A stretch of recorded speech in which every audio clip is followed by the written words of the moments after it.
Bonjour et bienvenue dans cette troisième vidéo sur la chaîne dédiée à Visual Basic 6. Donc lors de la précédente vidéo, je vous ai présenté les différents contrôles qu'on pouvait poser sur une forme et je vous ai dit que maintenant nous allions parler des ce qu'on appelle du code behind, du code qui se trouve derrière tout ça. Car c'est bien beau de poser des contrôles, mais il faut que ça agisse avec l'utilisateur et que ça interagisse avec aussi d'autres contrôles, que ça lance des procédures et que ça fasse des calculs.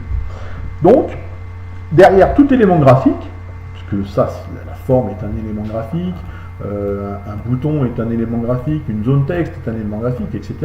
Donc vous avez tout, derrière, vous avez tout un tas de codes, ce qu'on appelle le code behind, le code derrière.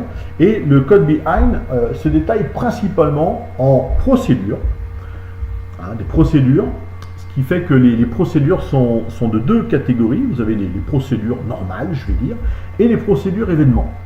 Une procédure événement, pour faire simple, c'est une procédure normale. La seule différence, c'est qu'elle est liée à un contrôle. Alors qu'une procédure n'est pas nécessairement une procédure événement. Par exemple, le bouton, quand je vais cliquer sur ce bouton, je veux qu'il agisse, je veux qu'il réalise une action. Donc c'est un événement. Pareil pour la text box. La text box, quand j'écris dedans, quand je change le texte, quand je clique dessus, je veux qu'il y ait une action qui se déroule. Donc je peux lui dire, tiens, si je te remplis ça d'une certaine manière, ou si je te vide, tu agis de telle ou telle manière. Tu as des interactions avec d'autres contrôles, ou tu me lances des opérations. Donc pour accéder au code, le code behind, c'est pas compliqué. Soit vous cliquez sur la forme, en général, vous faites un clic droit et code. Là, vous avez au démarrage, vous avez une page vierge, il n'y a rien, donc ça sera à vous de tout taper. Soit, quand vous voulez qu'il y ait un événement qui se déroule quand je clique sur le bouton, vous sélectionnez le bouton, vous double-cliquez dessus, et là, vous avez déjà deux lignes de code qui sont apparues dans le code behind. Alors, toute procédure commence par sub, avec ensuite son nom, et à la fin, nsub. C'est un petit peu le principe de tout langage de programmation. Alors maintenant, ils essayent de faire abstraction des procédures de fin. Ils partent du principe qu'il y a une fin, quoi qu'il arrive, mais qu'il n'y a pas nécessairement de début. Enfin, il y a obligatoirement un début, pardon, mais il n'y a pas nécessairement de fin. La fin, c'est la fin du programme. Donc, en VB6, comme c'est encore de l'ancienne technologie, vous avez un début de procédure et une fin de procédure. Vous pouvez remarquer le mot private. Private, ça veut dire en fait privé. Ça veut dire que cette procédure-là, elle est liée à la forme sur laquelle elle est inscrite. Là, notamment sur la forme 1, vous avez le bouton qui s'appelle commande 1, qui a une procédure événement clic qui est privée. C'est-à-dire que vous ne pouvez agir que pour et par la forme 1. Tout contrôle que vous posez a ses événements. Prenez une text box, par défaut, elle a l'événement change, donc je double-clique, et c'est la text box, la text 1 change. C'est-à-dire si je change le texte à l'intérieur, quand je suis en mode exécution, il y aura, enfin je peux lui demander des instructions. On va prendre un petit exemple pour vous montrer un petit peu. Tiens, je mets la text box en dessous. Je vais l'agrandir légèrement. Je vais la vider. Voilà. Et quand je clique sur le bouton, je veux que texte 1 se remplisse avec bonjour. Bonjour Fred. Voilà. On va mettre à exécution de programme. Je clique. Bonjour Fred. Voilà. Donc là, vous comprenez l'événement quand je clique sur le bouton. Donc quand je déclenche l'événement clic, il m'écrit dans la text box 1, il m'écrit bonjour Fred. Je peux lui donner d'autres séries d'instructions. Je peux lui faire changer le backcolor, par exemple, le fond. Je peux lui dire, tu passes en jaune. Exemple. Voilà. Je peux interagir avec d'autres contrôles. Par exemple, là, je descends un texte, je rajoute un label. Je rajoute un label que je vais centrer, que je vais vider. Et quand je clique là-dessus, je veux qu'il me dise, donc textbox 1, backcolor, je veux qu'il me mette aussi, pardon, que le label 1.caption, alors oui, je vais aussi vous dire, je vais mettre qui. Alors, vous voyez, il y a caption d'un côté, il y a texte de l'autre. Alors ça, c'est une particularité. Hein. Les développeurs de Visual Basic 6, je ne sais pas pourquoi ils ont pondu ça, mais il y a, de mémoire, je crois qu'il n'y a que 2 contrôles qui ont une procédure, qui ont une propriété texte, pardon. Il y a la text box et le combo box. Tous les autres, si vous voulez écrire quelque chose dedans, ça s'appelle caption. Dans un bouton, si vous voulez écrire quelque chose dans le bouton, vous allez activer ça par le caption. C'est la frame, le petit texte en haut, ça sera du caption. C'est bizarre, mais bon, c'est comme ça. Donc là, je lui dis, quand je vais cliquer sur CTRL 1, dans le label 1, tu vas m'écrire qui, et dans textbox 1, tu vas m'écrire bonjour Fred, et textbox 1, tu vas le mettre en jaune. Voilà. Ça, c'est les procédures événements. Vous avez ensuite les procédures toutes simples. Alors, les procédures toutes simples, pas très compliquées, elles commencent donc par sub, comme je vous les ai expliquées. Leur nom, on va dire affiche, c'est un nom arbitraire, j'aurais pu l'appeler Toto ou Salsifi, ça aurait fait pareil, et je fais entrer. Et il me met le answer. À savoir que là, il m'a ouvert des parenthèses. Dans ces parenthèses, j'aurais pu lui passer des arguments. Hein. Les arguments, c'est quoi? Ce sont rien d'autre que des variables. Donc ça sera la prochaine vidéo. Je vous expliquerai les variables. C'est très très important les variables, car une mauvaise déclaration de variable, une déclaration qui se fait pas au bon endroit, on peut être embêté. On peut être embêté parce que des fois on est obligé de les déclarer d'une certaine manière, mais bon, on va pas s'étendre là-dessus. Bref, là-dedans, je peux lui passer des variables en argument. Je vous expliquerai plus tard. Ou dans cette fonction, dans cette procédure affiche, je peux lui mettre tout ça. Vous allez me dire, oui, mais là, moi, quand je vais cliquer sur mon bouton, ça ne va plus marcher. Effectivement, si je clique sur le bouton, il n'y a plus rien qui marche. Mais, je peux lui dire, dans le bouton, comme on clique, là, je vais t'appeler la procédure affiche. Donc, appeler en anglais, c'est call, to call. Call quoi? Ben, affiche. Et donc là, si je lance, ça fonctionne parfaitement. Vous allez me dire, oui, mais là, je ne vois pas bien l'intérêt de faire comme ça. Alors, l'intérêt, il est multiple. Imaginons que je décide, je vais vous donner un petit exemple rapidement, et vous allez tout de suite comprendre, qu'il vaut mieux des fois faire des procédures externes, parce qu'il n'y a pas plus, feignant qu'un informaticien. Il n'y a pas plus feignant qu'un informaticien. C'est un peu petit.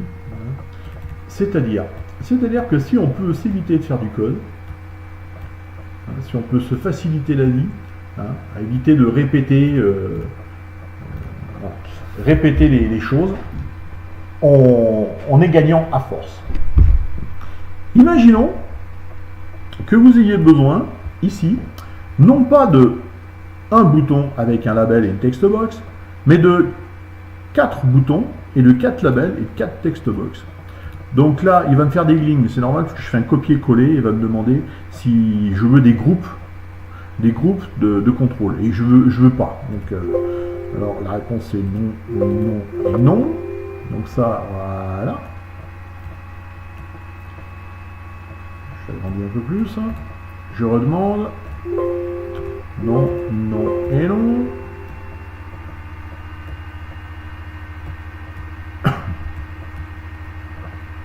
Excellent. Voilà. Et je colle une dernière fois.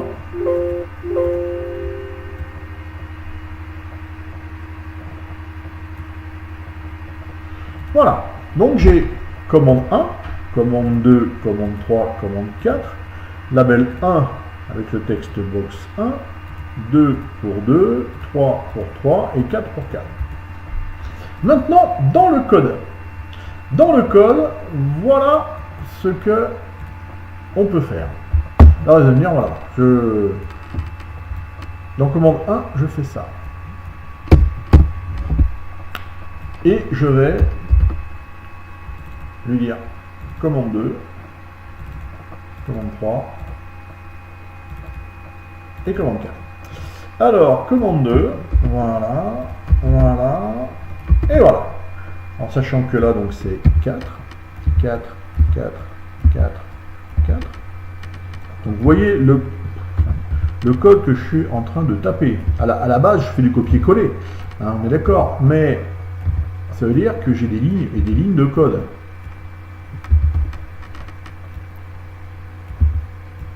2 et 2. Bien sûr, il faut que j'écrive autre chose.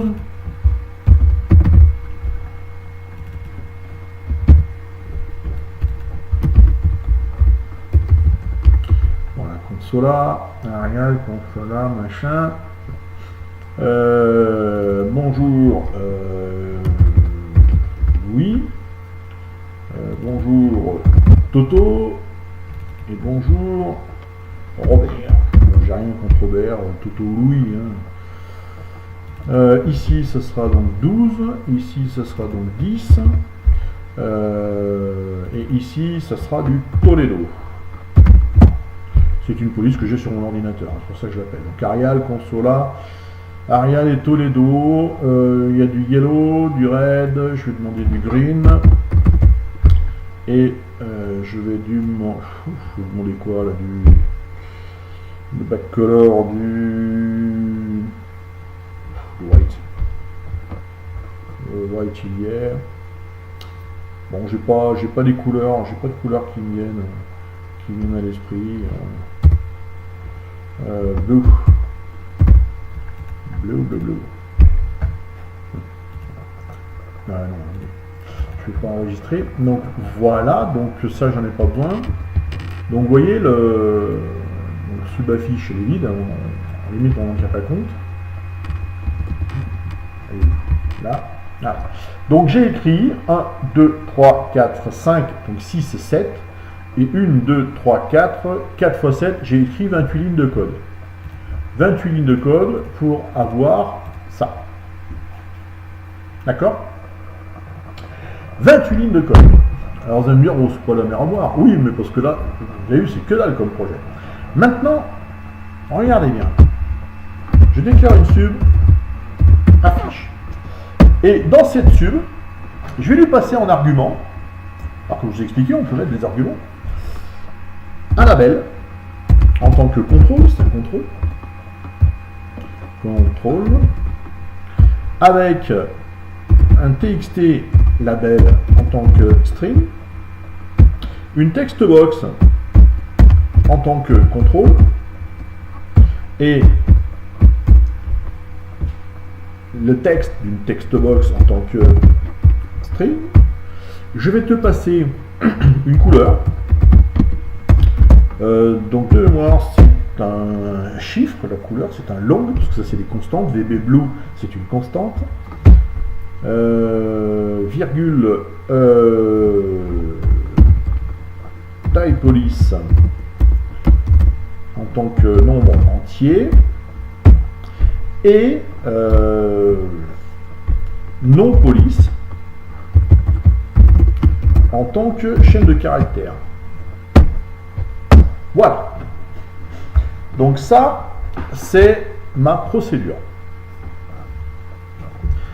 Je vais juste me servir de ça comme support et dire le caption du label, c'est ça. La textbox, c'est ça, avec son texte. La couleur, toujours pour la textbox. La font size, la police, et le nom de la police. Voilà. Donc j'ai d'un côté 28 ligne de code. Et d'un autre côté, j'ai une procédure à appeler. Call affiche. Et dedans, je vais lui mettre label 4, virgule, le texte du label, c'est qui? Oui, je sais, c'est virgule, virgule. Ensuite, c'est la textbox 4, textbox 4 avec bonjour Robert, virgule. Ensuite, la couleur, c'est VB Blue. VB Blue. Ensuite, c'est du 10, virgule, et c'est du Toledo. Toledo, voilà. CTRL C, CTRL V, V. Donc là, c'est le label 1, là c'est le label 2, là c'est le label 3. C'est pour la texte 3, la texte 2, la texte 1. C'est Fred, c'est VB Yellow. VB, voilà, ici c'est Louis.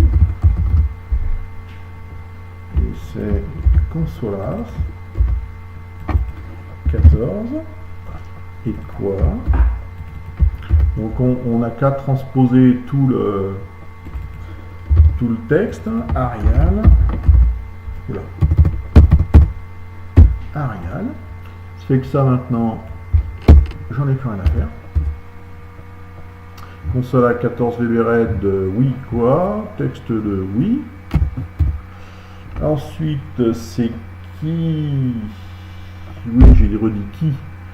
Texte 3, c'est bonjour Toto. Il est en green. Il est en 12.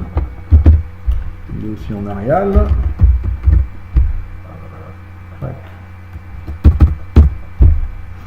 Label 4, texte qui Robert, Blue, Toledo. Et donc là, je démarre. Ça fonctionne. Et combien j'ai écrit de lignes de code là maintenant? J'en avais 28. Hein. 1, 2, 3, 4, 5, 6, 7, 8, 9, 10, 11, 12, 13, 14, 15, 16, 17, 18, 19. J'ai gagné 9 lignes de code. Et l'avantage, le gros avantage, c'est que si on me demande, par exemple, de changer la couleur aussi du label, j'ai qu'à rajouter ici l'argument as long. Je lui dis lb.backcolor égale couleur label. Et ici, je peux lui mettre, bon, on va lui mettre la même. VB Blue, je rajoute qu'une ligne de code. Alors que j'aurais été obligé, dans chacune des procédures événements de chacun des boutons, de rajouter la ligne label 1.backcolor égale, label 2.backcolor égale, etc., etc. Donc, comme je vous l'ai dit, il n'y a pas plus feignant qu'un informaticien. Si on peut se faciliter la vie, il ne faut pas hésiter à le faire. Il ne faut vraiment pas hésiter à le faire. Ça évite les erreurs aussi. Car si jamais vous faites une erreur, elle peut être uniquement dans la sub affiche. Voilà. Et c'est fait. Puisque là, j'ai juste à rajouter un argument, donner la valeur de l'argument donc dans la même et unique ligne, et rajouter une ligne de code ici. Si vous me dites non, mais moi finalement je ne veux pas changer le backcolor, bah là, hop, je la verrouille. Et c'est bon. Vous voyez, le label n'a pas bougé. Si vous me dites oui, mais moi là je veux dans le bouton 4 il m'affiche comment? C'est fait. Bouton 4, c'est comment? Bon, j'avoue que le bleu, le fond bleu avec l'écriture noire, c'est pas très très lisible, mais bon, ça fonctionne. Donc voilà, je vous ai expliqué la différence qu'il y avait entre déjà les procédures et la différence entre procédures, on va dire, externes, comme affiche, et les procédures événementielles, les clics, les boutons, par exemple. Hein? Donc après, ça c'est que l'initiation que je vous fais. J'y reste un petit peu à vous d'aller fouiller, d'aller chercher un peu. S'il y a des choses que vous n'arrivez pas, il n'y a pas de souci. Normalement, je vérifierai, mais il y a mon adresse mail sur la chaîne, ou de toute manière dans les commentaires, vous le mettez, je regarde régulièrement. Hein, s'il y a un besoin particulier, je regarderai. Savoir que je ne suis pas là pour vous corriger. Pour corriger vos problèmes. Je suis là éventuellement pour vous aider, vous indiquer. Après, c'est à vous de faire le gros du boulot. Bon, voilà, j'espère que ça vous a plu. Donc la prochaine fois, on va faire les variables. C'est aussi un gros sujet, les variables. Car comme je vous l'ai dit, il faut bien prendre connaissance de ça. Des variables et des types variables. Voilà. Merci beaucoup et à très bientôt.